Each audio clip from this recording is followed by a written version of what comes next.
You checked their profile again. You told yourself you wouldn't, but you did. And now you're sitting there, measuring your life against a highlight reel you had no part in writing. It feels like a flaw, but the real answer is far stranger.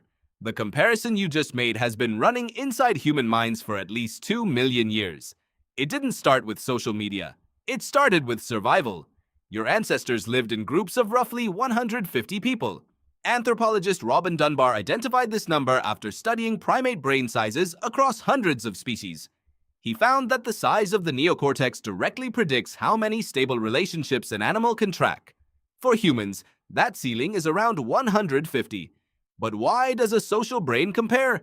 Because in a group of 150, your survival depended on your rank. Higher rank meant better food, more protection, and a greater chance your children would live. Slipping down the hierarchy meant less of everything. The cost of falling behind wasn't embarrassment, it was death. So your brain evolved to watch, constantly. Leon Festinger, a social psychologist at MIT, described this as social comparison theory in 1954. He argued that humans have a fundamental drive to evaluate themselves against other people when objective standards aren't available. What he didn't know yet was how ancient and how deep that drive goes. Your brain doesn't compare because it is insecure. It compares because comparison once kept you alive. Think about what happens when you see someone doing better than you. Your cortisol rises. Your heart rate shifts. A low-grade threat response fires in your nervous system. That isn't weakness. That is a 200,000-year-old alarm system working exactly as designed. And here is the twist that changes everything. That system was calibrated for 150 people, a small band. People you saw every day. You knew their struggles. The comparison was imperfect, but it was real. Now your brain runs that same ancient software in a world of 8 billion. You are no longer comparing yourself to 150. You are comparing yourself to the most successful, most beautiful, most accomplished humans alive. Filtered, curated, and served to you in a continuous scroll. Psychologist Turkle at MIT found that the modern comparison environment isn't just larger. It's structurally dishonest. It shows the award, never the decade of rejection before it. Your brain receives the signal, someone is doing better, and responds exactly as it would have 2 million years ago. Threat detected, status at risk. But there is no recalibrating, because the feed never ends.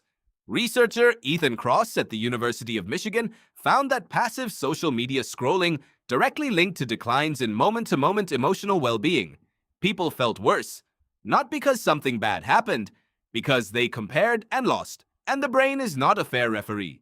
When you compare upward, it amplifies the gap. When you compare downward, it barely registers. The threat is always louder than the relief.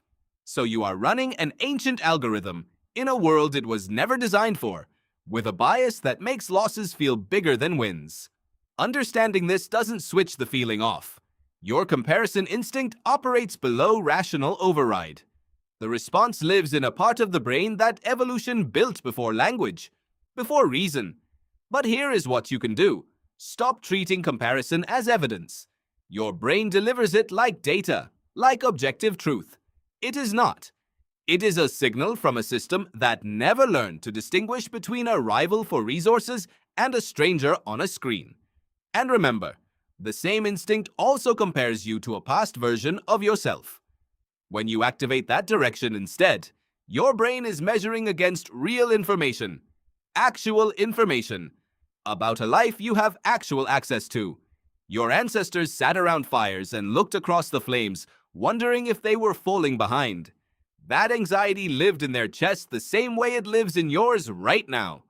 The difference is they only had to worry about 150 people.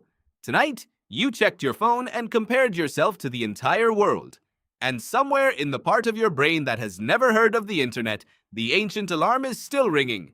Not because something is wrong with you, but because something very old inside you is still trying, desperately, to keep you alive.